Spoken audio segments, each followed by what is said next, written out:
You buy a rod and reel combo for $40, take it out twice, and by the third trip, it feels like it's falling apart. The drag sounds like a rusty hinge, the line is already twisting off the spool, and you're convinced you got exactly what you paid for. So you walk back into the tackle shop, spend more money, and the whole cycle starts over. But here's the thing. In a lot of those situations, the gear was never the main problem. The habits attached to the gear were. And those habits can make a $100 setup feel like garbage almost as fast as they wreck a $40 one. Hit subscribe before we get into it, because this is the kind of honest breakdown that saves you from wasting money on a more expensive version of a problem you already have. I'm Jerry Davis, and I've spent enough time around tackle shops, boats, and fishermen of every budget level to know that most of the frustration people blame on cheap gear is actually technique, maintenance, and rigging. That is not to say all budget equipment performs equally. It doesn't.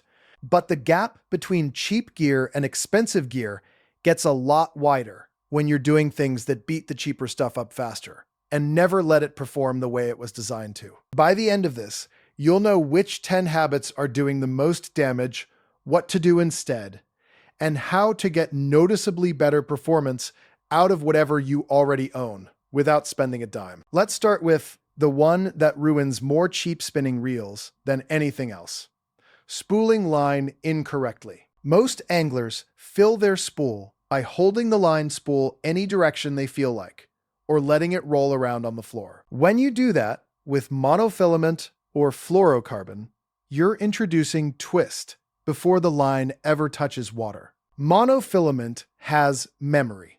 It comes off the factory spool in a coil. If you load it onto your reel, fighting that coil instead of working with it, the twist multiplies with every cast, and within a few outings, the line is looping off the reel, tangling in the guides, and making your drag behave erratically under load.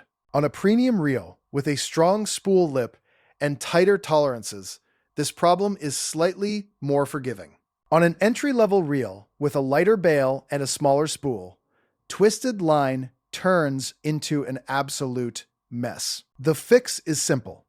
For spinning reels, lay the line spool flat on the ground and let the line come off the face of it in the same direction it naturally uncoils. Fill slowly, stop every 30 seconds to check for twist by letting slack form in the line, and back off if it starts looping. That one habit change alone will make the cheapest spinning reel feel smoother immediately. The second habit is skipping the rinse and wipe down after every trip. I get it. You're tired, the fish are cleaned, and the last thing on your mind is washing your reel. But sand, grit, and especially salt are working on that gear the second you stop. Budget reels typically use more aluminum and less sealed bearing protection than higher-end models. They are not designed to self-clean. A grain of sand caught between the rotor and the body can introduce drag oscillation and roughness that no amount of line buying fixes. If you fish mere salt or brackish water at all, and you are running entry-level gear, a quick rinse with fresh water and a wipe down with a dry cloth after each trip is not optional. It is the minimum. Anglers consistently report that budget reels they maintained regularly outlasted reels they ignored. And that is not surprising. A cheap reel treated well catches more fish than an expensive reel treated carelessly. Third habit, and this one drives me nuts because it is so easy to avoid. Fishermen are using knots that don't match their line type. You learned one knot, you use that knot for everything, and when it fails, you blame the line or the hook. Monofilament is forgiving.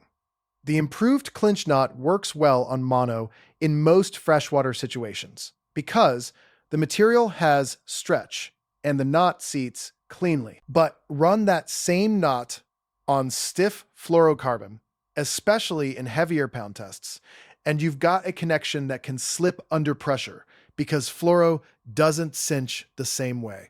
And if you're using braid on a light spinning reel, which a lot of anglers do because braid has zero memory and casts farther, A standard clinch knot on braid will almost always let you down eventually. Braid needs a Palomar knot or a uni knot, and even then, you should wet the knot before seating it. Cheap hooks with thin wire eyes are already a weak link. A mismatched knot on a budget hook is just an excuse for the fish to leave. Learn 2 or 3 knots that work across multiple line types, and you'll immediately stop losing fish to failures that have nothing to do with gear quality. Now let's talk about drag settings. Specifically, how most people set drag too tight for light line and too loose for heavy cover.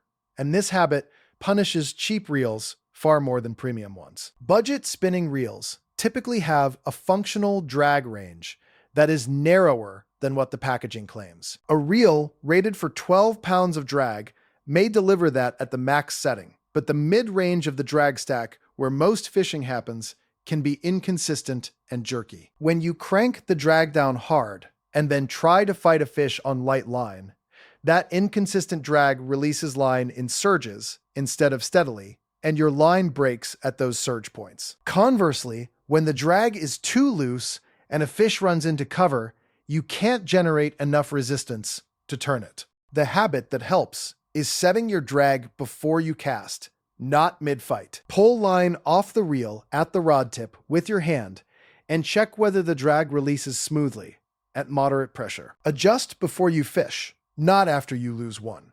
This is especially important on inexpensive spinning reels, where the felt drag washers may have inconsistency from unit to unit. Habit 5.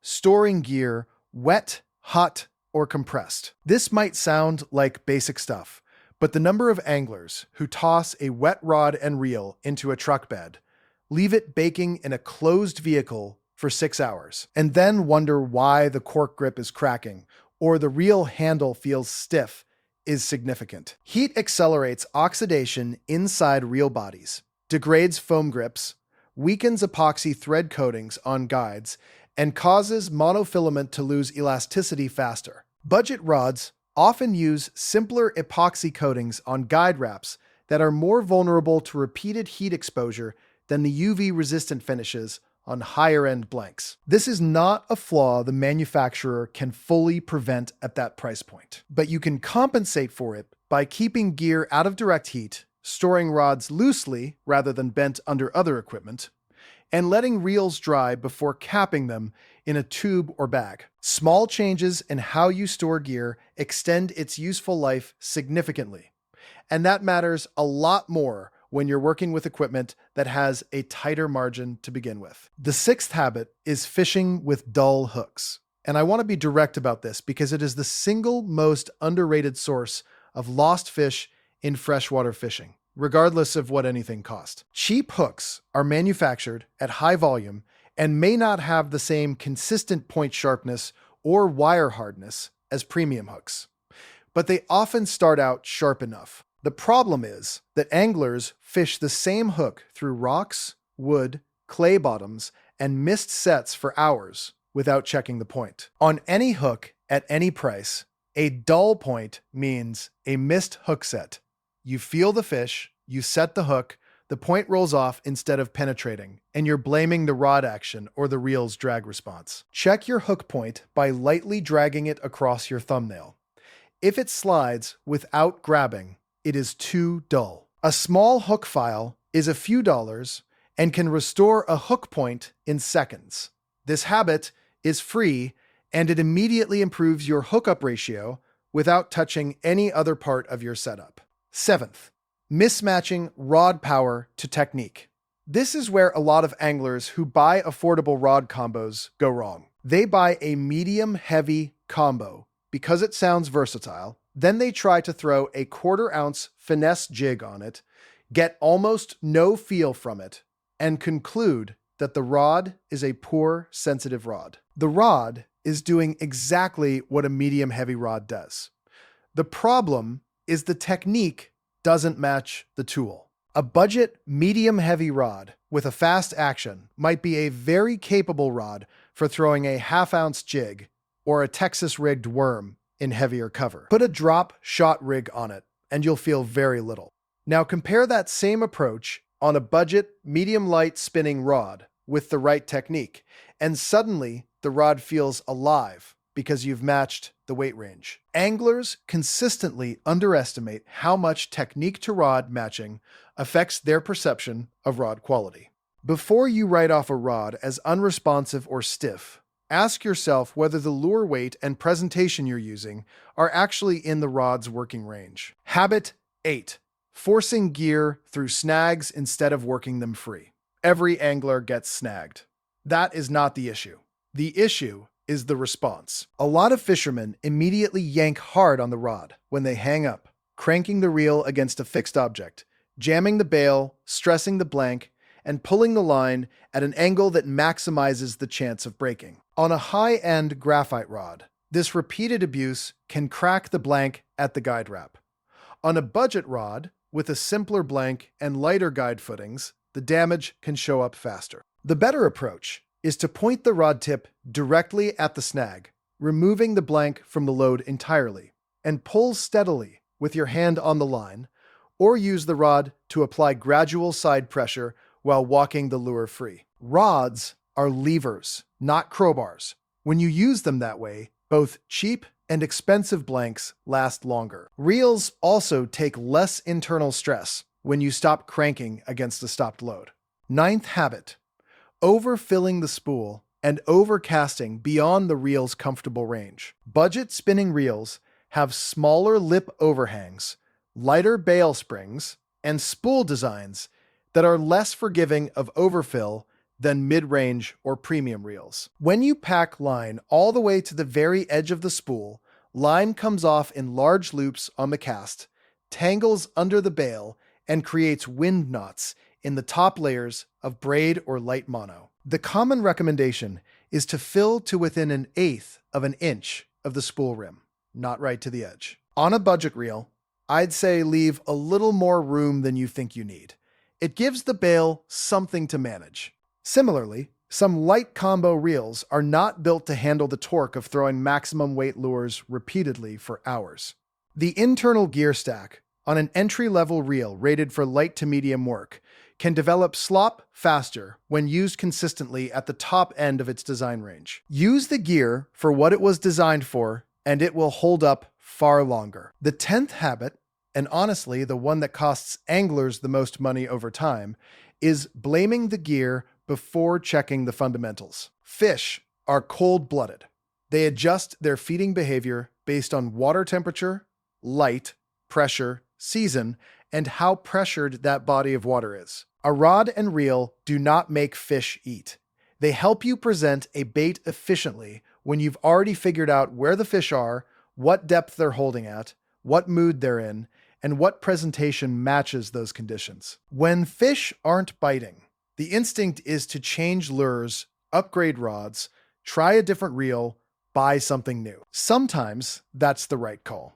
But more often, the problem is location, time of day, presentation speed, or depth. Anglers who fish the right spot at the right time with mediocre equipment consistently outfish anglers using expensive gear in the wrong spot at the wrong time. This matters in the context of cheap gear specifically, because when you're running budget equipment, every frustration gets filtered through the lens of what you spent. That $35 reel feels like a failure when it is actually doing its job fine, and the fish just aren't there. Before you dismiss affordable equipment as the reason your last trip didn't produce, walk through the checklist. Is the line fresh and properly spooled? Is the drag set correctly for the line weight you're using? Are the hooks sharp? Is the presentation matched to the rod? Have you cleaned and dried the reel after previous trips? Are you fishing the right technique for the conditions and depth? Run through those things honestly, and most of the time, you'll find at least one answer that has nothing to do with how much the gear cost. Think about the last time you blamed a lost fish on your rod or reel. What would have happened differently if the hook had been sharper, the knot had been tied correctly, or the drag had been set 2 pounds lighter? I'd be willing to bet that combination changes the outcome more often than swapping the gear itself does. Let me know in the comments if any of these habits are ones you've already caught yourself doing, because every single one of them is something I've seen mess up fishermen who know better. It happens to everyone. Good fishing gear is not the gear with the highest price or the most aggressive marketing. It is the gear that fits the way you fish, survives the conditions you put it through, and does its job without creating another problem. Budget gear has real limitations, but those limitations show up a lot sooner and feel a lot worse when the habits surrounding the gear are working against it. Take care of what you have, match your technique to your equipment, keep your hooks sharp and your line fresh, and you'll be surprised how long affordable gear holds up when you stop making it fight uphill. Hit like, subscribe, and share this with someone who needs to hear it before they spend money solving the wrong problem. I'm Jerry Davis, and I'll catch you in the next one.